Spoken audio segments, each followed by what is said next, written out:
আচ্ছা, আপনি কি কখনো ভেবেছেন রান্নাঘরের ধোঁয়া, সংসারের হাজারো কাজ আর বাচ্চার কান্নার আওয়াজের মাঝখানে থেকেও একজন নারী আল্লাহর অলি বা প্রিয় বন্ধু হতে পারেন?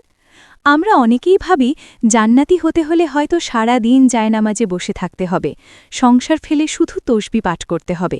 কিন্তু জানেন কি, ইসলামে একজন নারীর জান্নাতে যাওয়ার পথটা আল্লাহ কতটা সহজ করে দিয়েছেন? প্রিয় বোন, আপনার সারাদিনের হাড় ভাঙ্গা খাটুনি, স্বামীর জন্য অপেক্ষা, সন্তানের যত্ন, এই সবটুকুই হতে পারে আপনার জান্নাতের টিকিট। শুধু প্রয়োজন একটু সুন্দর পরিকল্পনা আর নিয়তের পরিবর্তন। আজকের ভিডিওতে আমরা জানব সকাল থেকে রাত পর্যন্ত একজন আদর্শ মুসলিম নারী কিভাবে তার দিনটি কাটালে দুনিয়াতেও পাবে প্রশান্তি আর পরকালেও পাবে জান্নাতুল ফেরদাউস, ইনশাল্লাহ। আমাদের বাংলাদেশের প্রেক্ষাপটে একজন নারীর জীবনটা খুব সহজ নয়। ফজরের আজানের সাথে সাথে যার দিন শুরু হয়, রাত গভীর হলেও তার ছুটি মেলে না।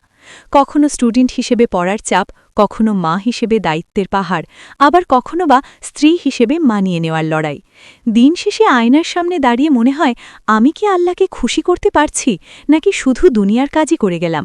এই হতাশা ছেড়ে ফেলুন, কারণ আল্লাহ তাআলার নারীর কাঁধে যে দায়িত্ব দিয়েছেন তা পালন করাও ইবাদত।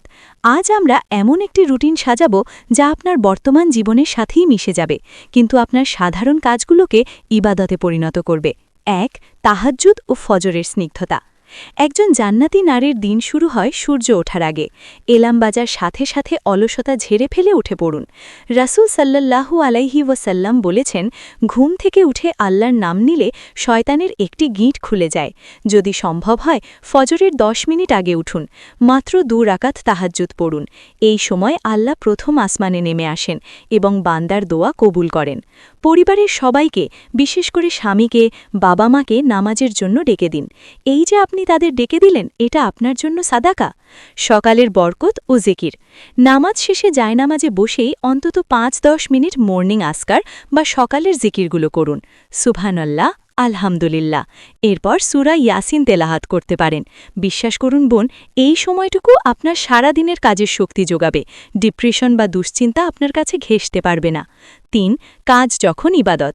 সকাল গড়িয়ে দুপুর শুরু হলো আপনার আসল যুদ্ধ। নাস্তা বানানো, দুপুরের রান্না, ঘর পরিষ্কার করা। এই সময় একটা ছোট কাজ করুন। কাজ শুরু করার আগে মনে মনে নিয়ত করুন, হে আল্লাহ, আমি এই রান্না করছি যাতে আমার পরিবার হালাল খাবার খেয়ে তোমার ইবাদত করার শক্তি পায়। ব্যাস, আপনার পুরো সময়টা রান্নাঘরে কাটলেও আমলনামায় তা ইবাদত হিসেবে লেখা হতে থাকবে। ৪. চাস্তের নামাজে একান্তে কিছুক্ষণ। সকাল ১০টা-১১টার দিকে কাজের ফাঁকে মাত্র ২ বা ৪ রাকাত চাস্তের নামাজ বা সালাতুদ দোহা পড়ে নিন। হাদিসে এসেছে, এই নামাজ শরীরের প্রতিটি জোড়ার সাদাকা হিসেবে কবুল হয়। ৫. জোহর ও বিশ্রামের আদব। জোহরের আজাম শোনার সাথে সাথে সব কাজ ফেলে অজু করে নিন। কাজ জমিয়ে রাখবেন না। জোহরের পর কিছুক্ষণ বিশ্রাম নিন, যাকে কায়লুলা বলা হয়। এটি সুন্নাহ এবং শরীরে সতেজ রাখে। ৬. আসর ও নিজের যত্ন। আসরের নামাজের পর সময়টা খুব দামি। এই সময়টা মোবাইল স্ক্রোলিং বা গীবত বা পরচর্চা করে নষ্ট করবেন না। আমাদের সমাজে বিকেলের আড্ডায় বা ফোনে অন্যের সমালোচনা করাটা খুব সাধারণ হয়ে গেছে। মনে রাখবেন, গীবত আপনার নেক আমলগুলো আগুনের মতো পুড়িয়ে ছাই করে দেয়। তার চেয়ে বরং এই সময়টায় নিজের যত্ন নিন, পরিষ্কার থাকুন আর একটা রুটিন করুন।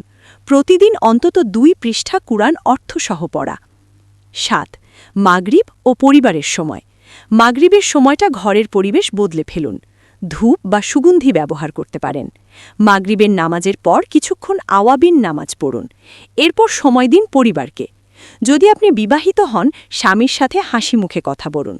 সারাদিনের ক্লান্তি ভুলে তাকে সময় দিন। রাসূল সাল্লাল্লাহু আলাইহি ওয়াসাল্লাম বলেছেন, স্বামী স্ত্রী যখন একে অপরের দিকে ভালোবাসার নজরে তাকান, তখন আল্লাহ তাদের দিকে রহমতের নজরে তাকান। আর যদি অবিবাহিত হন, বাবা মায়ের খেদমত করুন, ভাই বোনের খোঁজ নিন। এই পারিবারিক বন্ধন রক্ষা করাও জান্নাতি নারীর বৈশিষ্ট্য।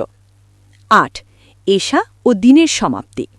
এশার নামাজটা ধীর স্থিরভাবে আদায় করুন। এরপর বিতার নামাজ পড়ুন। রাতের খাবার খেয়ে ঘুমানোর প্রস্তুতি নিন। ৯. শোয়ার আমল। ঘুমানোর আগে অজু করে নেওয়া সুন্নাহ। বিছানায় যাওয়ার আগে সূরা মুলক তেলাওয়াত করুন। এটি কবরের আযাব থেকে রক্ষা করে। 33 বার সুবহানাল্লাহ, 33 বার আলহামদুলিল্লাহ এবং 34 বার আল্লাহু আকবার পাঠ করুন। এটি আপনার শরীরের ক্লান্তি দূর করার জন্য ফাতেমা রাদিয়াল্লাহু আনহার আমল। 10. মুহাসাবা বা আত্মসমালোচনা। সবচেয়ে গুরুত্বপূর্ণ, চোখ বন্ধ করে ঘুমানোর আগে 2 মিনিট ভাবুন আজ দিন সারায় আপনি কাউকে কষ্ট দিয়েছেন কিনা, কারো হক নষ্ট করেছেন কিনা। যদি করে থাকেন, মনে মনে আল্লাহর কাছে ক্ষমা চান এবং আজ আপনাকে যারা কষ্ট দিয়েছে তাদের সবাইকে মাফ করে দিন। এক সাহাবী শুধুমাত্র মানুষকে মাফ করে দেওয়ার গুণের জন্য জান্নাতি হওয়ার সুসংবাদ পেয়েছিলেন। আপনিও কি চান না সেই সৌভাগ্য? প্রিয় বোন, 2টি বিষয় মনে করিয়ে না দিলেই নয়। 1. পর্দা ও শালীনতা। বাইরে বেরোলে শালীন পোশাক পরুন। আপনার সৌন্দর্য রাস্তা সবার জন্য নয়, এটি আমানত। 2. Social media. ফেসবুকে বা ইনস্টাগ্রামে নিজের ব্যক্তিগত মুহূর্ত শেয়ার করার আগে একবার ভাববেন, এটা কি আল্লাহর পছন্দ হচ্ছে? এই স্ক্রোলিং যেন আপনার কুরআন পড়ার সময় কেড়ে না নেয়। পরিশেষে, ইসলাম নারীর জীবনকে কঠিন করেনি, বরং মর্যাদাপূর্ণ করেছে। আপনি ঘরের কোণে থেকেও এমন আমল করতে পারেন যা অনেক বড় ইবাদতকারীও করতে পারে না। আজ থেকেই কি আমরা চেষ্টা করতে পারি না একটু একটু করে নিজেকে পরিবর্তন করার? আল্লাহ আমাদের নিখুঁত চান না, তিনি আমাদের চেষ্টাটুকু দেখতে চান। আজকের এই রুটিনটি কেমন লাগলো এবং আপনি এর কোন অংশটি আজ থেকেই শুরু করতে চান তা আমাদের কমেন্ট করে জানান। ভিডিওকে আপনার মা, বোন বা বান্ধবীর সাথে শেয়ার করুন। কে জানে, হয়তো আপনার একটি শেয়ারের কারণে কারো জীবন বদলে যাবে আর আপনি পাবেন সাদাকায়ে জারিয়ার সওয়াব। আমাদের চ্যানেল সাবস্ক্রাইব করে দিনই পথে আমাদের সঙ্গী হতে ভুলবেন না। আল্লাহ আমাদের সবাইকে জান্নাতি রমণী হিসেবে কবুল করুন। আমিন।